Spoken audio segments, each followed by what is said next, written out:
Hello again, this is Charlie Bellefontaine, and you're listening to the Homebuyers Hour on WCPT AM 820, where we're going to talk about real estate. Don't change the channel, all right? Because real estate... Well, anyways, you might need therapy. My name is Patrick Loftus, not a therapist. I'm a real estate lawyer. That's what I do for a living. I wouldn't call it exactly fun, but the outcomes are good because you need a place to live. If you want to reach out to me, find me on social media. I post a lot on Instagram. Loftus_law is how you find me there. Find me on TikTok as well, Loftus Law. And Joey, if you don't mind, give us your info. Yes, sir. Joey Mathews, NMLS 1330694. The VA Loan Nerd. You can find me at thevaloannerd.com across all the social medias as at the VA Loan Nerd. If you're feeling bored, you can call or text me at 630-235-2405, and I'll give you the lowdown on rates. Please. Anywho. Oh, and I'll do it now. Sorry, that was still my intro. No, so last week, the week of September 30th through, what was it, October 6th? Whatever, yeah. We saw a huge jump in the non-farm payrolls. So we saw it came in well over what was expected. So, and that's been the biggest gauge of the last couple months for the Fed and their future rate cuts, what they plan to do, right? So it was and we saw revisions to the previous 2 months upwards. So we saw big jobs gains, and that is what they are hyper-focused on in terms of how healthy the economy is. So what did that do to the markets? It made them worse if you're in the market to buy a house. It's good for the economy, right? It's a good problem to have in the economy if you're a human being and all that good stuff in your stock portfolio. But if you're shopping for a house, it's not the best news in the world. I will say, let's not be negative Nancy's, because rates are still better in general than they were same time last year, right? So again, this is the biggest thing I will always say, and I've said it for the last almost 3 years we've been doing this show now, is the time to buy is when you're ready and when you can afford it. That's the best time to buy, regardless of what the market's doing, when you're ready and when you can afford it. That's the best time to buy. So don't try to time the market. It's a fool's errand at the end of the day, period. Later this week, actually today, we see the Federal Open Market Committee meetings coming out in half an hour. Today's October 9th at 10:11 a.m. Central Time. The rest of the week, we have the Consumer Price Index tomorrow, Thursday, October 10th, and Producer Price Index on Friday. So we will not see any major market reactions unless we way overshoot or undershoot what expectation is. But right now, I think that we're going to be in a flat market for a little while, especially because the Fed's not meeting again until November. So that's what's up, dogs. That's what's up. And you know, that comment that you made when you're ready to buy, I kind of want to jump in on that one too. You know, I was looking at the stats this morning, and I'm a nerd when it comes to all these things. And I love nerds, Charlie. I love nerds. So says the VA Loan Nerd, right? And absolutely, but these numbers really, you know, they mean a lot to me. And I start looking at the September real estate transactions, and we're still we're less transactions than August of this year. Roughly, I think it was like 15% less month over month. And then the other one is going to be what we did compared to last year. And I know August, we were 1/3 the amount of real estate transactions in the entire Chicagoland market. September, I think we're a little bit closer to that, but, you know, like maybe only a quarter down instead. So 3/4 of the way we're. So the numbers, you know, they have gone down as last year. And then there's this scale that I watch where it says that if it's a seller's market or a buyer's market or it's somewhere in the neutral plane. And for the last 4 years, it's always been pinned as a seller's market. And even when I do the home inspections to follow up with everybody, I hear that, you know, well, we had to go as is, we had a bid over, we can't really negotiate everything. But I'm hearing all that changing now. I hear that our clients are getting more and more leverage. And I got a feeling I'm triggering Patrick over here because he's doing a little bit of wiggling in front of me. And I get it. I think the market is starting to slow down. And yeah, the rates might be higher, but that should be allowing people to get a lower price on the homes, is where I was going. Boy, those numbers, if you want to look at them just to get an overall view on a trend, I suppose there's some usefulness there. But on an individual level, if you're looking to buy or sell a home, they're kind of meaningless because real estate is such a geographical. The differences between even you go a couple blocks over from a certain spot, and all of a sudden it's all different for whatever reason.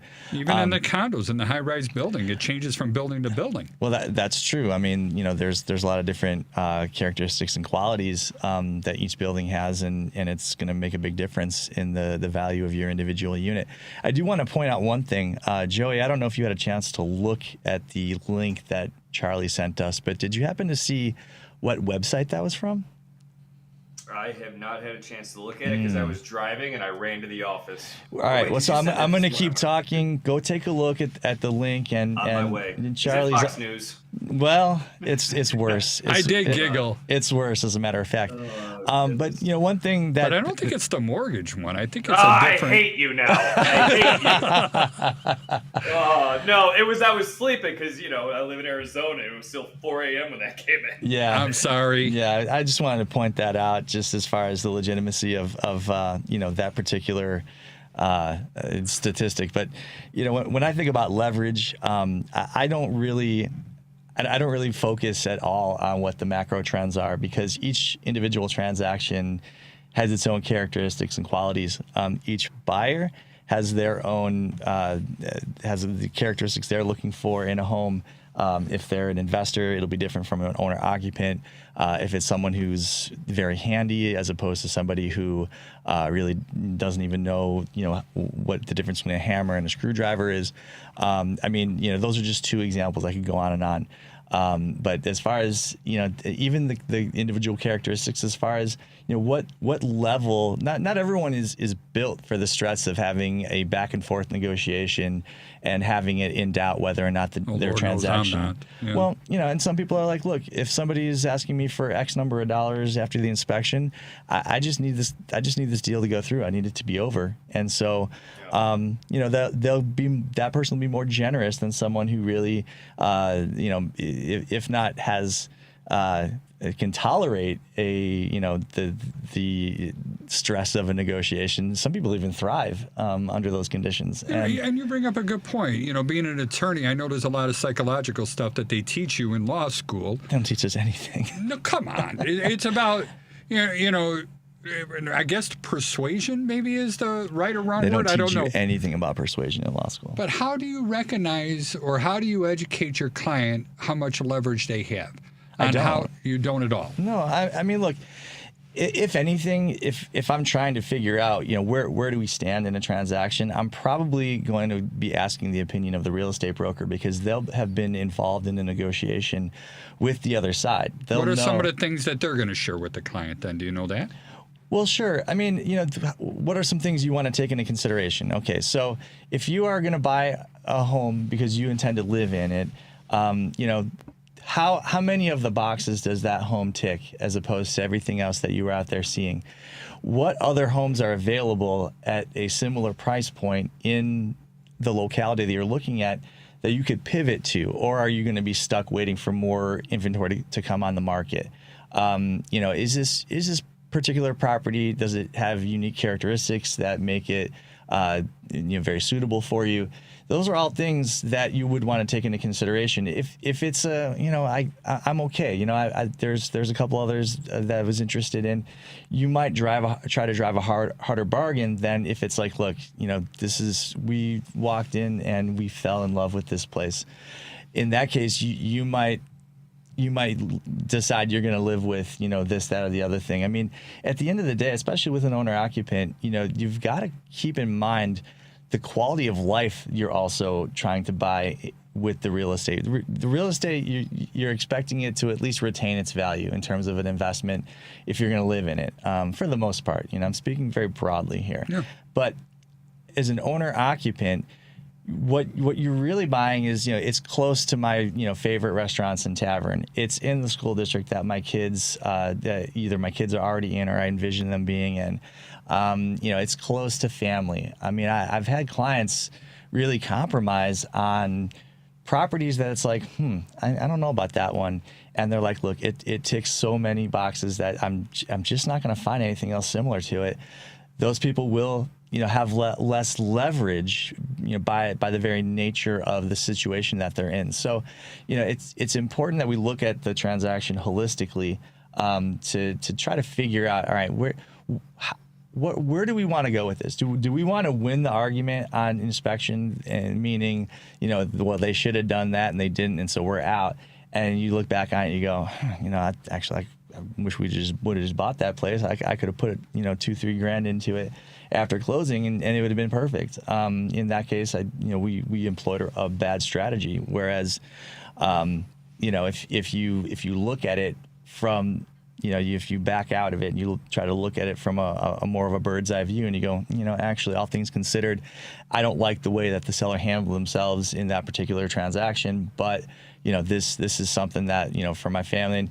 And, don't forget that if we're talking about a family, we're talking about, a two spouses, probably some kids. There's more to it than just, I need to win this negotiation, or, the seller needs to do this, or I'm out of here. Or on the seller side, I don't have to sell. My property is worth, X number of dollars all day long, and I'm not accepting less. And it's like, you can think all of those things, but at the end of the day, there's a lot of existential factors. You're sort of beholden to the market, and you're also beholden to your circumstances. And it's only worth whatever somebody's going to pay for it. Well, some people know and believe that, and other people are like, it's worth what I think it's worth. And maybe maybe it will be. I don't know. It's to me, it's. And I was looking at all the numbers on there, and the stuff that really, caught my attention was the number of bedrooms. And, so houses that have 5 bedrooms, they went up in a year 13%. That's a big number. And even the studios and the 1-bedroom places, the smaller condos and such, they still went up a good 10%. And that's 1 year. That's a huge return on investment. And the other number that kind of threw me for a loop is the amount of time on the market. And now we're at the 30 days, where before it was like less than a week, was the average stuff. And you tell me, Joey, how often are you seeing a change now from the time somebody gets pre-approved to the time that they're under contract? Well, I think that we have to consider seasonality too. He's looking at the Chicago market. Yeah. I mean, it's late in the year, so this is how the Chicago market ebbs and flows. And I wish we did have a realtor on today to really speak to this, but we're going to see a slowdown in the market because no one wants to move in the winter, and then we're going to see it pick back up in the spring, where we're going to have those less days on market again. And of course, I mean, houses are going to move no matter what. People have to move, jobs happen, all that good stuff. I mean, look at me. I moved to freaking Arizona from Chicago because, job. But yeah, I think that's just a silent factor that they aren't talking about, because it's silly to say that in Chicago that, it's slowing down in the winter because it's negative 20 degrees when you're trying to move. No one wants to move when it's negative 20 degrees. Or when the kids are in school. It feels terrible. Yeah. Or when the kids are, exactly. Or during the holidays or whatever. Joey, you're spot on. The seasonality is playing a big part. There's an election coming up. People don't really want to. They don't want to do anything unless don't they. Get me started. Well, look, whether or not the three of us, I think we couldn't care less about the election in as far as it relates to the real estate market. But I think that is just a product of how close we are to it. I think that more if you look at just the general population, they are more sensitive to the fact that is potentially a big change that is bound to happen. There's also people who are looking at some of the policy. So we're going to get into politics, but some of the policies that are being proposed by the two candidates, and they say they're thinking to themselves, well, I would like to wait until there is more down payment assistance. I would like to wait until other things happen. I think if we throw 10 million people out of the country, then the housing market will loosen up. I don't think so. Yeah, me neither. Yeah, I don't think those people are the ones that are owning the homes that you're trying to buy. But anyways, it's and the other part of it, Charlie, you love talking about leverage. From a seller's perspective, if you're under contract right now and you're trying to close in October, the last thing you want to have happen is a buyer walk, because now you're going back on the market in the softer time, and you're going to have to perhaps make some compromises unless you got something that's really, really in demand or really, really special or whatever. You may be looking at a scenario where it's just there's not too many people out there looking for all of those reasons. And so, there may be an opportunity for a buyer. I mean, it's the old Warren Buffett thing, right? When everyone's zigging, he zags, and the other way around. Buy low, sell high. If you're saying there's that few people out there, looking, and there's that few transactions closing, that suggests to me that it would be an opportune time to get a good value. Now, like I've said many times before, people don't always shop on value, especially if they're looking for a place to live in. They're usually shopping based on monthly payment, which is where that interest rate comes in. And it's, you're going to be chasing that forever. If you're waiting on interest rates to come down, interest rates are going to come down when the economy softens up. And when the economy softens up, as good as you're feeling right now about your personal economy, you're going to start having doubts about that. So your feelings are going to continue to chase that thing that you think is coming down the pipe. I'm chasing lower interest rates. Okay, fine. Lower interest rates are here. I don't feel so good about how the economy is right now. I'm going to hold off, even though the interest rates got to where I was, that my trigger point of where I thought I could afford. And then, economy gets better, and now interest rates are higher, and you're like, oh, well, it's that magic factor where things come together just the precise way. There was just a little tiny COVID time frame where those things lined up, and we're back to reality, which is that just if you're looking to buy a place to live in it, and you can afford that monthly payment, even if it's more than you were hoping to pay, just you got to bite that bullet. Get in there. The worst thing, like Joey said, try to time the market. Good luck. I think they say, in any given year, there's like 9 days where if you are not invested in the stock market, you will basically have forfeited all of the gains for the year. And that's why people don't try to time the market, because if we could all predict those 9 days, we'd just be like, woohoo, I got it. I don't have to deal with the ups and downs of it. But because that's the one place I don't have any investments in. Stock market? Yeah. And I guess that's not true, because I'm in a few money markets. Yeah. And they invest in the stocks. My advice, this is not financial advice because I'm not qualified to give it, but for me, I know enough about the stock market to throw all my money in the garbage on Wall Street bets. If you know, you know. So I just stick to index funds. That's my safe harbor. So, going on the real estate as you were talking, which is all extremely valuable, but it goes back to, and I keep thinking, I know I said this over and over again, I bought my first house, it was like 19% interest, and then I've heard mortgages, what were they at the lowest, Joey? Like when you said 18, 19, I thought you meant like 18, 19 the year. No. It was in the, let's see, it was 1991. Joey, I think that went right over his head. It did. 2018 or 1918? 1819. 1819. Gotcha. All right. I knew I was old, but I didn't know I was that old. Him and Dusable were settling the Chicago area. They should have named the. I know, and it was between him and I that we were going to take the name. It was going to be the Bellefontaine Lakeshore Drive. All right, instead of Dusable. Bellefontaine Lakeshore Drive. That's the way it should be. I think we should go to City Hall and start lobbying for it. If Mayor Lightfoot was still in charge, I'm sure I could get somewhere. You know, She could walk right between your legs and you wouldn't even know it. Is that a short Because joke? you're too big and she's little. There it is. Little. It was a short joke. Unbelievable.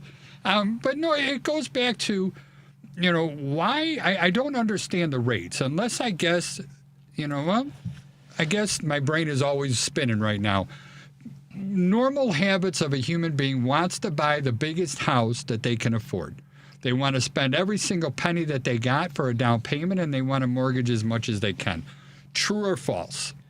I mean, that's often what maybe. I mean, it depends, which is always my answer. I mean, Joey, True or false, Joey? You're in a position where you get to see the percentage of income that people are going to be spending on their mortgage payment. I mean, I know you can't just pull data out of thin air like a wizard, but what I just did. What are you It's used called to seeing? anecdotal evidence, There you Josh, go. right? Give me some anecdotes. Anecdotally, what people are spending on their mortgage. Well, last year was higher than this year, but that's because people are refinancing the bought last year, and they just said, "Hey, I'm going to bite the bullet for a while," knowing that the market does ebb and flow. But I love seeing when people are at the bare minimum under 45. I like to see. What does that mean? Bare minimum under 45. The 45% debt ratio, right? Okay. Bare minimum, because you're gonna be hurting. So that's all debt. 45. That's not just your housing payment. You're saying yeah. That makes it tough.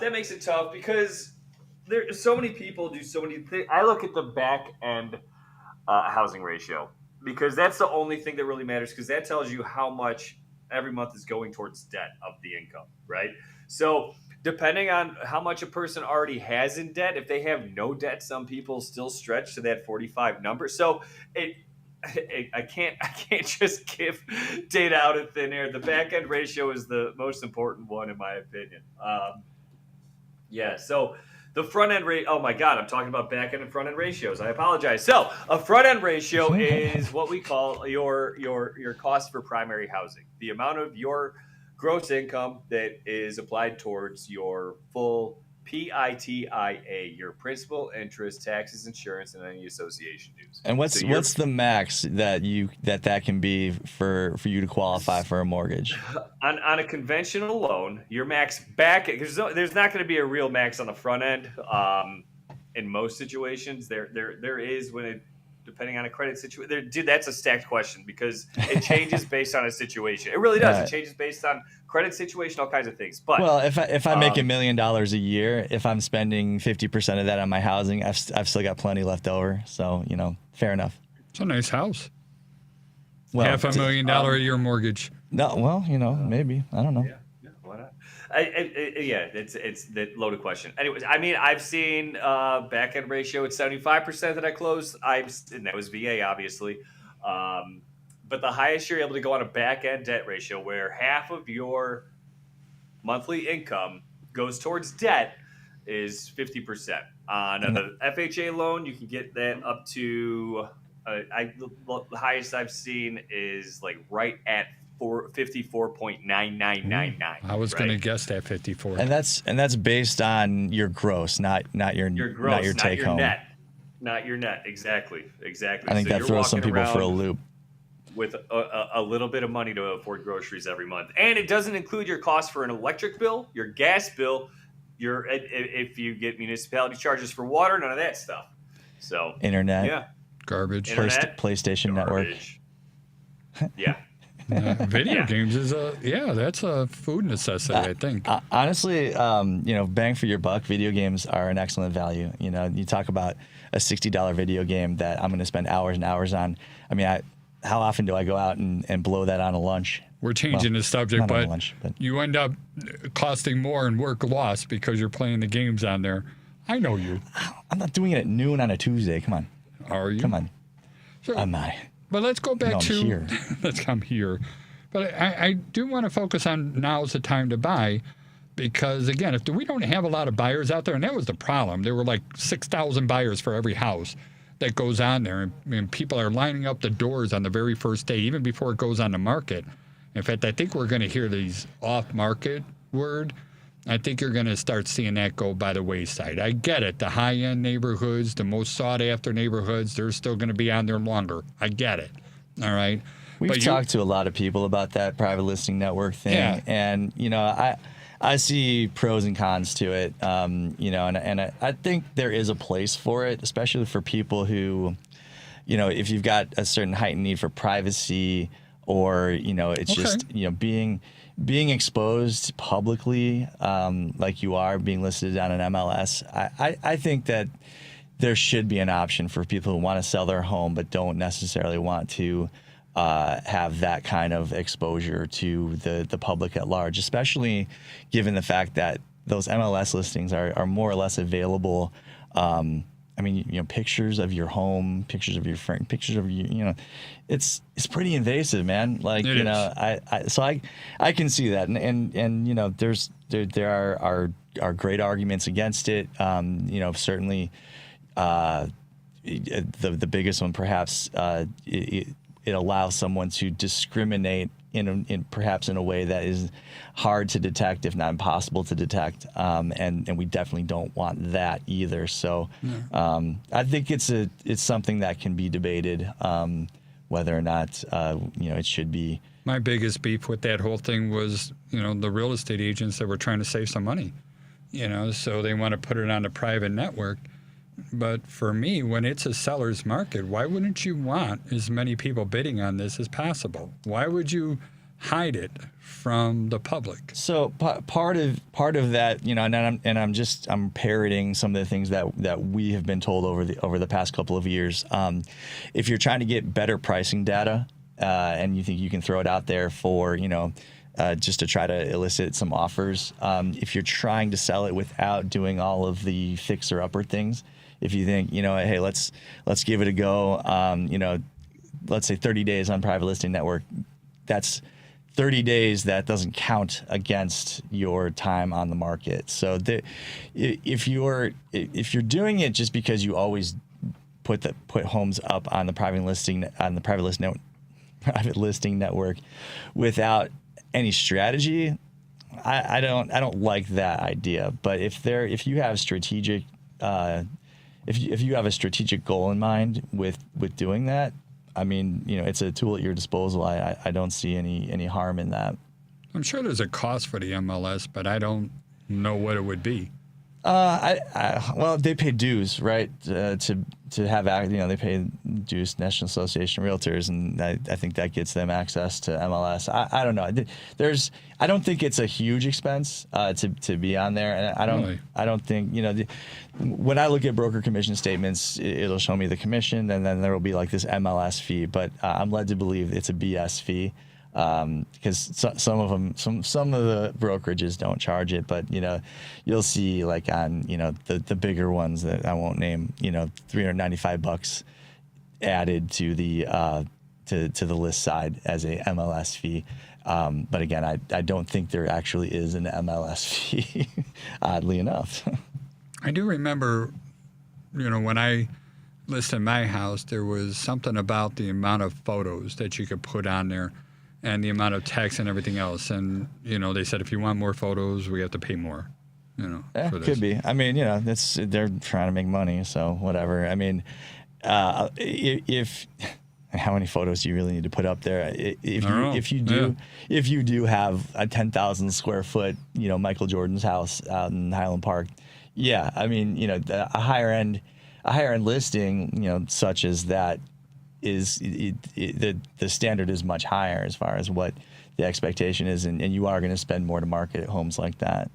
Joey, have you seen, and I know I asked this, but I'm not sure if you answered it, have you seen people applying for pre-approval and closing quicker or slower, or you don't have anything on that? Oh, man. So I don't know. I've always felt like I'm a very weird lender. I feel like once I issue a pre-approval... Everybody's nodding their head over here about you being weird, just so you know. Yeah, I think usually within a couple of weeks I have a contract. There's a few one-offs where it's... My people go hard. My people go hard as soon as they have that pre-approval in hand. They're like, all right, I'm buying anything I see. Man, I'm looking at my latest pre-approvals, and they're all under contract. Like, yeah, my people just fly. I don't know why. And I that's don't know why. nationwide, though. That's not.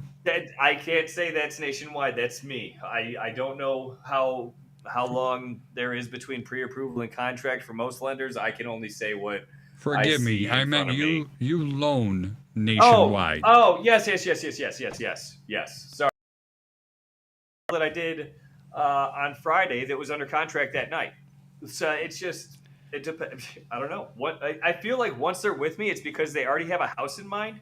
And then like, hey, I want to make an offer like right now. So all you real estate agents and sellers, if you see Joey's name on the bottom of that page 13, you know that those people are ready to overpay. So you absolutely turn the screws on them. Overpay. Those people can't wait to throw money your direction. They're ready to move fast, and they're walking around with a golden ticket, baby. Yeah. I do speak sarcasm, but I don't think that's helpful. I'm not sure. Well, fortunately we have, dozens and dozens of people who come across this show, and only a select number of people will have received that inside baseball. Amen to that. So, but that's actually interesting. But again, you market a lot to firemen, police, veterans, the quote-unquote hero network. Yeah, and you build pretty solid relationships with the people in those categories and such. So I guess most real estate agents won't even show you a house unless you're pre-approved. Especially now with the buyer-broker changes with the NAR settlement. After August 17th, they're not going to show you a house at all unless you have your rep agreement signed and in place. Yeah, right? But the rep agreement isn't pre-approval though, right? No, but if you're not going to sign a rep agreement without a pre-approval or evidence of funds. When you say you're talking about the real estate broker? So think about it this way, Charlie. So I'm a buyer, and it's pre-August 17th, and I've clicked the button on one of the websites that says I want to see this property, and I get sent out, and I meet somebody, and I go, hey, yeah, show me the property. In those cases, that's the steps taken, right? Nowhere in there is get a pre-approval, by and large, unless they've already done that with Joey. So post August 17th, that's no longer the sequence of events. The sequence of events is if you click that button, now you've got to work out a written agreement, one way or the other, whether it's on a quick form or however they're doing it, I don't know. But now, so because you've inserted some friction in that process, it's like at that point the broker is already doing the work to get you to sign that thing. If they're going to make that effort, they are going to also want to see that you're a qualified buyer. They're not just going to take a flyer on meeting someone at a property. So it makes sense to me that what Joey's saying is more customary than it was before, just by virtue of the fact that it's like, okay, you've come far enough to sign a buyer representation agreement. I need you to talk to a lender so that we can see exactly what you qualify for, so that we're not wasting time. No one wants to waste a bunch of time with a buyer that isn't going to be qualified. Don't hate me. I just had someone walk in the office. I got to go see what's going on because I'm the only one here again. Sounds good. All right. But no, that's all interesting stuff coming in there with the buyer's agreement. And I think there's another thing for real estate agents too, is how do you know who you're showing a house to? I mean, there's bad people on this planet. And that's true. We've had people get mugged. We've had people get raped. We've had people get killed. Yeah, they do have, there's, I forget what it's called, but there is like a background check tool that they have as part of like the suite of software. And they being the real estate brokers. Correct. I forget, and again, I don't remember the name. It's, there's a whole suite of software, like Showing Time is the one that comes to mind. But, along with that is also let's make sure this person's not doesn't have a background that would make me think twice about meeting them someplace where there are not others. And if they go ahead and get a mortgage, at least they're giving a lot of intimate personal information to the mortgage person that you really can't fake that. Well, it certainly demonstrates a level of commitment to that process. Anyone can just waltz into an open house and be like, oh, I just want to see it. I was just walking by the neighborhood. They have no intention of doing anything. Or they're nosy and they're like, they've always wanted to see what the inside of their neighbor's house looks like. I do. Yeah. I could care less, honestly. But, people have their motivations are all over the place. But if they've got a loan approval, I think that selects out a lot of people who are either time wasters or have, motivations that are more nefarious, I suppose, less than genuine. I mean, that's kind of a risky thing. But then again, I have always said that, when you start thinking about Uber and Lyft, at least everybody knows, or I should say Uber and Lyft knows who everybody is, assuming that they know who the drivers are because they have to go through a process and get the cars approved and who's they're paying out the money for. You're grinning at me. Yeah, because then I give my cousin my phone, and then he runs off in my car and drives Uber all night, and I don't know what he's up to, You think that actually happens? For sure. I mean, it's not regular because if you get caught doing that, you're off the platform, and if that's your main source of income, that's not a risk you can really afford to take. But I guess I got to look a lot like my brother because your photo's on there, the car's on there, the license plate number's on there. Sure. I mean, if you're really paying close attention, I think most people just want to get where they're going, and so I don't know. I mean, how much does anyone look like their driver's license photo? Way Mine back still says I weigh 175 pounds. So yeah, I got you. You're getting back there. I mean, way back in the day. All right, I'll tell you a quick story. My grandfather drove streetcar for. I mean, I don't even think the CTA existed at that point, but he drove a streetcar in Chicago. And during the Great Depression, he would let his buddies take a shift every now and again just to get some income. So this is a thing that's gone back, as long ago as that, where you go, hey, why don't you drive the Uber for the night? I know you need a couple extra bucks, and it's just your cousin. It's no big deal, right? When I drive, it's a Chuber, a Charlie Uber. What are you talking about? It's a great joke. All right, Chuber. That's it. Get that on going. There's still laws about streetcars having right-of-ways in the city of Chicago that are still on the books today. I mean, who's got time to go through all the laws and get rid of the ones we don't need anymore? Yeah, this nerd has to go and look that stuff up and see if it still exists. God, you're annoying. I know I am. That's all good and stuff like that. Where do you find time for all this? I wake up at 2 o'clock in the morning, and then I get bored and I surf stuff on my phone. I'm sorry. Good God. Well, everybody, that's your home inspector looking up all of the. He's sitting there memorizing the Illinois plumbing code. That's the guy you want. Oh, yeah. Gross. Are you kidding me? You know how different our Illinois plumbing code is versus the actual international plumbing code? I try not to memorize anything I couldn't otherwise look up. That's it. Yeah, but you got to know where to find it all. I don't have enough space in my head for any of that. So I just had one of our inspectors ask me about arc fault circuit interrupters in the city of Chicago. And not required, but it's a good idea. I don't know if it's a good idea or not. I'm kind of in agreement with the city of Chicago on that sort of stuff. The reason why they don't have it, and it never has, and I don't think it ever will, is because they claim to have some of the safest electricity in the entire world. And being that residential is in conduit, I think it actually is pretty safe. It's when we start getting those series arcs or we're compressing the non-metallic cable wires is when things start getting flammable, but we pull everything in the pipe. Now, granted, we still have a lot of people that do stuff without permits, and we run into just about every single time we'll see non-metallic cable, armor cable inside of a lot of houses that we do it.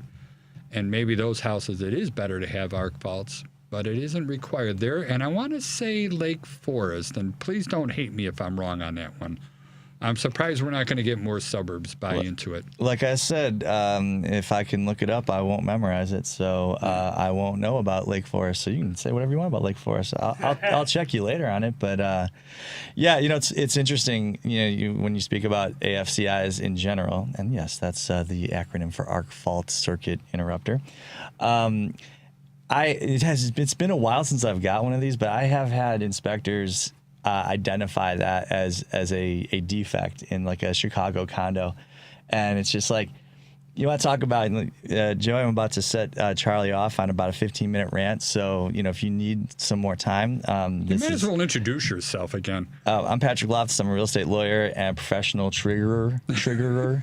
In any event, yeah, I mean, and all that does when you get something like that on a report is it gets a buyer all worked up about something that is legitimately not something that needs to get worked up. They need to get worked up about, and now I, as the lawyer, am trying to explain that to them, and really that is backward as it gets. Me explaining why the inspector identified something that is actually not a legitimate concern, and it's right there and then you're dealing with an inspector that I've lost a certain measure of trust in that report when I see something that I just legit know it is not supposed to be on there. Well, and nobody knows everything. All right, that much I'm going to say. I think I've been doing this home inspection stuff for about 20, 25 years. And then I did a condo and a high rise right off of Lakeshore Drive. And they ended up having the dryer vent inside the unit. And they ran it into this little bucket that had water that would catch the lint. But it was a gas dryer, and they're venting gas combustion products inside the unit. And I called it out. And oh my God, was I told how stupid I was, because every single unit is like that, and you're not allowed to vent them to the outside. All right. I learned. I didn't know that. I was under the impression that you have to have electric for that to be the case. But then again, I think I have a gas dryer, and there's absolutely no way my dryer could vent outside based on where it's located in my unit. So. And a lot of these condo buildings, the association isn't going to allow it anyway. Same thing with the range hood. So that kind of threw me for a loop. Oh yeah, that one drives me nuts when it says the range is vented into the unit, and it's like, well, no kidding. We're not gonna. You've got one place for windows to go, and we're not gonna put the kitchen wall there so that you have no light whatsoever. So it's a necessary evil. There's only so many places we can put stuff. So yeah, does my range hood vent anywhere useful? No, it vents back out of the top of the microwave, and then whenever I try to reverse sear my steaks, I set the smoke alarm off. It just is what it is, man. That's the kind of thing that some common sense just tells you that, well, it must be okay, even though it's not the ideal or perfect way. But it's whenever you start seeing things, and I think sometimes, Charlie, you can maybe tell me if I'm totally crazy on this one, but when I see a report that it looks like kind of the place doesn't have any issues, more or less, like they've identified a handful, a couple of things where it's just like note for the future, or things to be maintenance items, and then they'll just pick something out because if they just hand you a clean report, they think they'll be called out for not really doing their work. I think it's okay when the circumstances are such, just to say, look, I didn't find anything in here that's worth putting in an inspection report. Does it happen often? Not at all. Not at all. Just about every place has something that you can catch, and in fact, the more kind of sinister part of me says, leave a couple of obvious things for an inspector to find, so that they feel like they've done their job. Because then, if not, they'll be looking harder and harder for the stuff, because they know that there must be stuff. Yeah, and I got to say that I won't change what I do. My whole attitude or behavior, and the same thing with our guys, that I want them to take, is somebody going to be happy with this or upset with this? Is my client going to be happy or upset? And if I start seeing little minor issues, let's just take the kitchen exhaust not going to the outside. Totally acceptable. I get it. But I also have a lot of clients that cook with either a lot of greases or they cook with a lot of pungent spices. And for them to get that stuff sent to the outside is a very big deal to them. All right. Mm-hmm. Yeah, so, I can tell you a story about that. So for that, I like to bring it to their attention and stuff. But in all reality, I think it's more so is the ignorance that we as a profession have, in doing our jobs. I mean, I know I said it here before, and Joey Patrick chime in and beat me up on it. But if you want to be a licensed plumber in this state, it's 5 years of schooling and on-the-job training. You want to be a licensed electrician in the Chicagoland area, 5 years of schooling and on-the-job training. HVAC, 4 years of schooling and on-the-job training. And then you start adding in the roofers, the framers, the concrete foundation guys, the doors, windows, doors, cabinets, countertops, drywall, mudding, painting. I mean, there's a lot of different trades that my clients are expecting me to understand and know all those, and I try. All right, but you're talking about 50, 60 years worth of education and experience. Nobody has that. It's not reasonable to expect that. But my clients do expect that. All right, and and what happens is when they move in and something's not working right, and they hire a contractor, sometimes that contractor is ethical, sometimes they're not. And if they come in here, well, didn't you get a home inspector? They should have. Those guys got the biggest mouth until, you circle back with them. Hey, I understand that so-and-so, you told them that the seller definitely knew about that. Absolutely. Man, does their story change as soon as they get on the phone with me. And I'm like, hey, I'm thinking about bringing a claim against that seller. And, my understanding is you said, such and such to my buyer, and they go, oh no, wow, all of a sudden they misunderstood what I said. Well, yeah, and it's like that you only have to have that happen a couple of times before you realize that's strictly a matter of them telling somebody something that they think they want, that person wants to hear. Well, it's big dog, little dog. You walk in there when you think that you want to be the hero, and it's ruff, ruff, ruff, ruff. And then all of a sudden, when you get called out on it, it's big dog, little dog stuff. Yeah, it's that's one of those ones I learned through experience. It happens a couple of times, and you go, huh, I wonder if that's a coincidence. And it's not. Obviously, it's just it's, I guess it's just part of the culture or whatever it is. But when you mentioned the pungent spices, I can't believe both of my law school first year roommates are getting brought up in one morning. I haven't thought about those dudes in years. But the one guy was from Switzerland, as I mentioned before we got on the air. The other one was from Korea, and he cooked every day with kimchi and these really, really pungent spices. And we had that situation where the kitchen didn't vent to the outside. And man, I mean, after about half a year of just like being inundated, I kind of lost my temper with him. I'm just like, you gotta stop doing that. You gotta cook with normal stuff. It's just like, what? Joey and I were on a text change yesterday. I'm going to do a little switch up just because we got about 5 minutes left. Oh, good. You'll start a new topic right at the end. Perfect. You know how it works. That's awful. But one of the, going back to the VA mortgages, so the Veterans Administration mortgages for our vets, and which is a fantastic problem. It's a fantastic product. Thank you. I did misspeak. But there's also a lot of bad actors in that as well, and with some really good websites. Well, fantastic marketing, best marketing you can get. And that, what is it, Veterans United or something like that? Why are you name checking them? Shame on you. I'm sorry about that. Because it just happened yesterday. Go on the VALoanNerd.com and forget the rest of that garbage. No, they shouldn't forget it. They should look at it and compare. The bottom line is Joey understands it a lot more than an artificial intelligence or some other person who's going to be working for minimum wage. When somebody's passionate about what they do it well. That's the bottom line. All right. But my clients didn't really believe that when things go wrong. And what was your take on that? I mean, you kind of backed off of them right away No, when for they sure. came back. No, and it's because I'm not going to attack any individual loan officer because I don't know who their loan officer is, right? There are loan officers who are fantastic at even the worst companies, right? True. And, Yeah. and in this situation, it's just that this company has an awful reputation amongst a lot of VA lenders because, one, the name itself is disingenuous because there's very few veterans who actually work at Veterans United. The real name of the company is the Mortgage Research Center.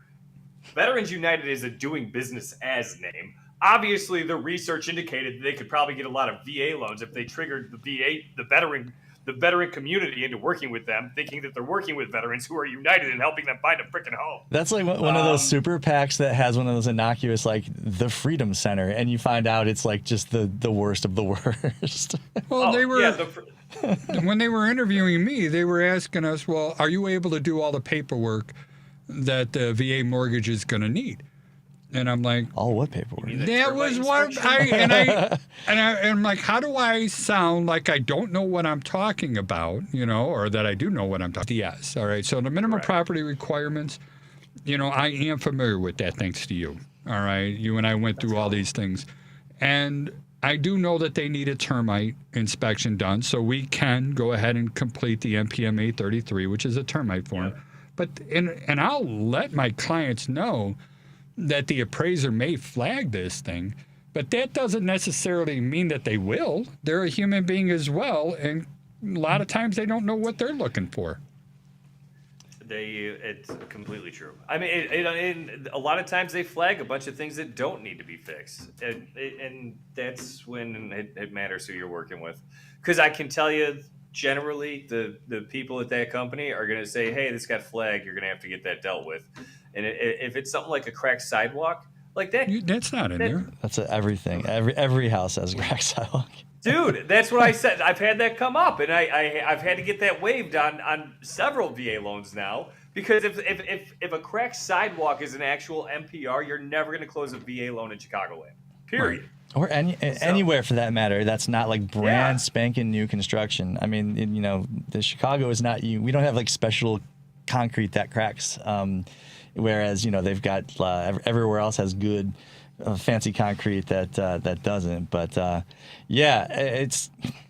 I did it. I know. Goodness, I'm sorry, but we do have less than a minute, so I need to get all your information back on the radio again, Patrick, please. Find me on social media for more of this stuff. If you need more than 53 minutes of this, go on social media. There's all sorts of it.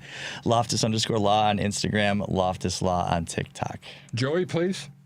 Joey Mathews, the VA Loan Nerd, thevaloannerd.com, across all social medias as at the VA Loan Nerd. You can call or text 630-235-2405. And I'm proud to be doing this with both of you for so long. And your knowledge is amazing, and I learned so much. Meaning of life, go. Cheap flights. That's the meaning of life. Get cheap flights. Hey, you said it. My name is Charlie Bellefontaine. I own Chicagoland Home Inspectors. Our phone number is 312-544-9180. I'd like to give a special thank you to Henry. He's taking care